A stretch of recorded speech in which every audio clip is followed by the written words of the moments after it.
Hi guys, welcome back to my YouTube channel.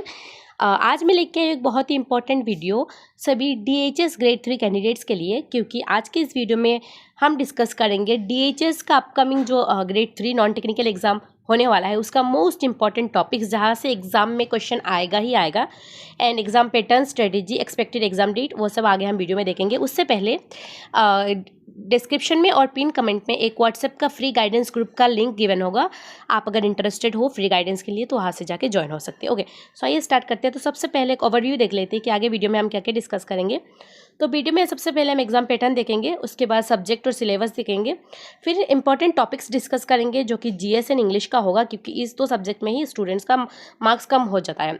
तो English और GS का ऐसे कुछ इंपॉर्टेंट टॉपिक्स मैं आज आपको बताऊंगी जहाँ से एग्जाम में क्वेश्चन आने का चांसेस एकदम 100% है। सो वो देखेंगे। उसके अलावा एग्जाम का एक्सपेक्टेड डेट क्या हो सकता है वो देखेंगे, and last but not the least study materials और मॉक टेस्ट के बारे में भी बताऊंगी। तो सबसे पहले देख लेते हैं exam pattern. I am sure कि आप सबको पता ही होगा एग्जाम पैटर्न, बट फिर भी मैं एक बार बोल देती हूँ ताकि कोई डाउट ना रह जाए। तो सबसे पहले आपका एक रिटन एग्जाम होगा ऑब्जेक्टिव बेस्ड। अगर प्रीवियस ट्रेंड के हिसाब से देखें तो 50 क्वेश्चंस का एक ऑब्जेक्टिव एग्जाम्स रहता है, जिसमें कोई नेगेटिव मार्किंग नहीं होता है। उसके बाद आपका, अगर आप इसमें क्वालिफाई करते हो तो स्किल टेस्ट होता है, एंड देन आपका फाइनल रिजल्ट आता है, अपॉइंटमेंट वगैरह दिया जाता है। ठीक है, ये रहा आपका एग्जाम पैटर्न। आई होप सभी डाउट क्लियर हो चुका है। उसके अलावा सब्जेक्ट और सिलेबस क्या क्या रहता है, तो सिलेबस आपको ऑफिशियल वेबसाइट से में मिल जाएगा। एंड सब्जेक्ट में आपका रहता है maths, science, English, GK GS and current affairs. ये सब आपका मेजर सब्जेक्ट रहता है। तो आज के वीडियो में हम जो इंपॉर्टेंट टॉपिक डिस्कस करेंगे वो साइंस, जो कि GS GK में ही घुस जाएगा, एंड इंग्लिश, करंट अफेयर्स, वो सब हम डिस्कस करेंगे। ठीक है, सो आइए देखते हैं। सबसे पहले देख लेते हैं most important topics of English. English से एक चंक ऑफ क्वेश्चंस आता है, और ये जो टॉपिक्स मैंने अब यहाँ पे दिया हुआ है, इनमें से क्वेश्चन का आने का चांसेस 99% है, क्योंकि प्रीवियस ट्रेंड के हिसाब से इन सब टॉपिक्स से क्वेश्चन आया हुआ है। सबसे पहले एक एंटोनिम्स यानी कि ऑपोजिट वर्ड एक पूछेगा, सिनोनिम्स यानी कि सिमिलर वर्ड, फिर animals and their groups name, animal का ग्रुप का नेम, जैसे कि group of ships is called what, group of tiger is called what, ऐसे आपको क्वेश्चन पूछेगा। Animal and their group names ये आपको देखना है। उसके बाद यंग वन ऑफ एनिमल, जैसे कि डियर के बच्चे का यंग वन को हम क्या बोलते हैं, what is the young one of dog is puppy, ऐसे क्वेश्चंस पूछता है। ठीक है, उसके अलावा जेंडर भी पूछता है एनिमल्स का, मस्कुलिन या फिर फेमिनाइन, जैसे कि डॉग हो गया क्या, मस्कुलिन जेंडर यानी कि मेल जेंडर, राइट। तो डॉग का फेमिनाइन जेंडर क्या होगा, बिच। तो ऐसे आपका जेंडर भी पूछेगा एनिमल्स का, तो आपको ये सब देखना है। उसके अलावा नाउन जो एक टॉपिक है उसको आपको अच्छे से करना है, नाउन, प्रोनाउन, इन सबको। उसके अलावा प्रीपोजिशन से भी क्वेश्चंस आता है, प्रीपोजिशन भी आपको अच्छे से करना है।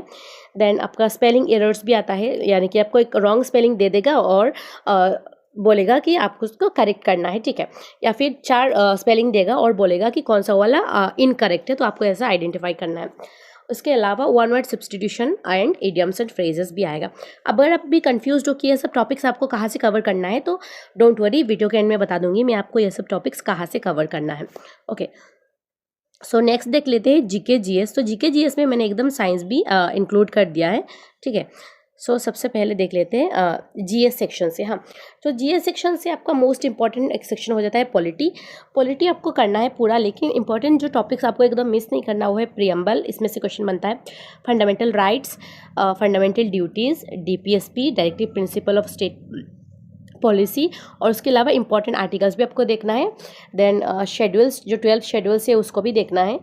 ठीक है, ये सब इंपॉर्टेंट टॉपिक्स आपको एकदम इग्नोर नहीं करना है। अपार्ट फ्रॉम दिस आपको पूरा पॉलिटी पढ़ना है, बट इस टॉपिक्स को आपको एकदम मतलब इग्नोर नहीं करिएगा, क्योंकि इधर से क्वेश्चन आता ही आता है। उसके अलावा हिस्ट्री में आपका जो मोस्ट इंपॉर्टेंट पार्ट है, एंशिएंट एंड मेडिएवल से क्वेश्चन कम आता है, लेकिन मॉडर्न हिस्ट्री से क्वेश्चन काफ़ी आता है। तो आपको मॉडर्न हिस्ट्री बहुत ही अच्छे से करके जाना है, स्पेशली जो बैटल्स है, इंपॉर्टेंट डेट्स वगैरह है, पोस्ट इंडिपेंडेंस पीरियड्स है, वो सब आपको अच्छे से करके जाना है। ओके, उसके अलावा आप जियोग्राफी अगर देखो तो जियोग्राफी एक वास्ट सब्जेक्ट है, लेकिन सभी गवर्नमेंट जॉब एग्जाम में जियोग्राफी से क्वेश्चन पूछता है। तो ये आपके वर्ल्ड जियोग्राफी से भी आता है, इंडियन जियोग्राफी और असम जियोग्राफी। तो अगर आप DHS की बात करें, DHS का जो मोस्ट इंपॉर्टेंट सेक्शन होने वाला है जियोग्राफी का, सबसे पहले असम जियोग्राफी बहुत इंपॉर्टेंट है, आपको अच्छे से करके जाना है। उसके अलावा वर्ल्ड और इंडिया का जो लेक्स है, रिवर्स है, स्ट्रेट्स है, पासेस है, वो सब आपको करना है। Okay, then comes the most important part, that is science. Science से आपका ऑलमोस्ट 10 12 क्वेश्चंस आता है। तो साइंस का जो आपका केमिस्ट्री और बायोलॉजी फिजिक्स सेक्शन है ना, उनमें से आपका केमिस्ट्री और फिजिक्स से कम क्वेश्चन आता है, लेकिन बायो से बहुत ज़्यादा क्वेश्चन आता है। तो बायोलॉजी आपको अच्छे से करना है। बायोलॉजी में से आपका जो मोस्ट इंपॉर्टेंट टॉपिक्स है वो है विटामिन्स, जैसे कि विटामिन ए का क्या क्या फ़ायदा है, विटामिन ए क्या करता है, vitamin B, vitamin C, vitamin B12 etcetera, सभी विटामिन्स को आपको अच्छे से देख के जाना है। देन डिजीजेस देखना है आपको, ब्लड ग्रुप्स, कौन सा यूनिवर्सल ब्लड ग्रुप डोनर है, कौन सा ब्लड ग्रुप सबको डोनेट कर सकता है, ऐसे देखना है आपको।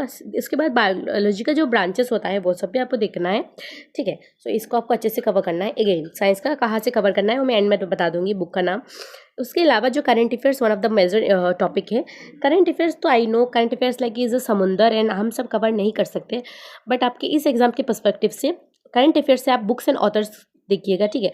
बुक्स एंड ऑथर्स देखिएगा, स्पोर्ट्स देखिएगा, स्पोर्ट्स एंड अवार्ड्स, जो अवार्ड्स होता है ना, Bharat Ratna award, Padma Shri awards, Padma Vibhushan awards और अदर भी स्टेट्स अवार्ड्स होते हैं, उन सबको आपको देखना है। और ये आपको सिर्फ करंट अफेयर्स से ही कवर करना है, along with this books and authors, या फिर कौन से फिल्म को ये साल क्या अवार्ड मिला, ये सब आपको देखना है, ओके। एंड स्पोर्ट्स का रिलेटेड जो भी न्यूज़ है, जैसे कि अभी IPL किसने जीता, या फिर वर्ल्ड चैम्पियनशिप वुमेंस कैटेगरी में किसने क्या जीता, इंडिया ने कितने बार वर्ल्ड कप जीता, T20 कितने बार जीता, ये सब लाइक स्पोर्ट्स रिलेटेड जो भी करंट न्यूज़ में है वो आपको देख के जाना है। तो इधर में से आई एम श्योर कि आपका लाइक अगर 10 इधर में से आपका अगर 20 क्वेश्चन बनेगा तो आई एम श्योर कि इस टॉपिक को अगर आप कवर करके जाओगे तो 18 to 19 क्वेश्चन आप इजीली कर पाओगे, ठीक है। एक दो क्वेश्चन अनकॉमन रहेंगे, वो किसी को भी पता नहीं रहेगा, लेकिन मेजोरिटी ऑफ द क्वेश्चंस को आपको करेक्ट करना ही होगा, ओके। इसके अलावा अगर हम देखें तो एग्ज़ाम का एक्सपेक्टेड डेट क्या हो सकता है, तो as I told you earlier also there is a possibility कि एग्ज़ाम मे बी जुलाई या अगस्त 2026 में हो सकता है। अगर डिले होता है तो हमारे लिए अच्छी बात है, हमारे हाथ में टाइम नहीं आएगा, लेकिन व्हाट इफ एग्ज़ाम जुलाई या अगस्त में हो जाए, तो इसके लिए हमें अभी से अच्छे से प्रिपेयर होकर रहना है, सो दैट एग्ज़ाम जुलाई के बाद किसी भी मंथ में हो, we are absolutely ready. And उसके अलावा अगर हमें थोड़ा और टाइम मिले तो उसमें हम क्या कर सकते हैं, रिवीजन कर सकते हैं, हम खुद को और ज़्यादा तैयार कर सकते हैं, लेकिन जुलाई से पहले you have to be really ready for the exam. तो अभी के लिए हम एक्सपेक्ट कर सकते हैं कि जुलाई या फिर अगस्त 2026 में एग्ज़ाम रहेगा, ओके, ठीक है। एंड अभी आप लोग कंफ्यूज होंगे कि कहाँ से आपको क्या मटेरियल्स वगैरह पढ़ना है, तो मैं लेके आई हूँ आपके लिए एक DHS ग्रेड 3 नॉन टेक्निकल का कंप्लीट PDF कोर्स। यहाँ पे आपको असम जीके का एक कंप्लीट बुक PDF मिल जाएगा, इंग्लिश का एक बुक का PDF मिल जाएगा, साइंस का एक बुक का PDF मिल जाएगा, ठीक है। और DHS का जितना भी प्रीवियस ईयर क्वेश्चन है आंसर की के साथ वो भी आपको मिलेगा, और साथ में आपको मॉक टेस्ट भी मिलेगा, ठीक है। सो इसका ओरिजिनल जो प्राइस है वो है ₹499, लेकिन अगर आप हमारे डिस्काउंट DHS 2026 लगाओगे तो आपको फ्लैट 100 का डिस्काउंट मिलके 399 में मिल जाएगा। एंड सब प्रिपरेशन करने के बाद रिवीजन और मॉक टेस्ट देना इज़ वेरी वेरी इंपॉर्टेंट, तो आपको यहाँ पे PYQs और मॉक टेस्ट भी मिल जाएगा। सो आई रियली होप कि वीडियो आपको हेल्प करेगा, and best of luck. I really hope इस बार आपका एग्जाम क्लियर हो जाए। तो मिलते हैं नेक्स्ट वीडियो में। एंड यस, व्हाट्सएप का फ्री गाइडेंस ग्रुप का लिंक डिस्क्रिप्शन और पिन कमेंट में दिया होगा, आप जाके ज्वाइन हो सकती हैं। एंड एग्जाम से पहले PYQs एंड मॉक टेस्ट लगाना ना भूलिएगा। सो मिलते हैं नेक्स्ट वीडियो में, तब तक के लिए अच्छे से रहो, पढ़ते रहो, बाय।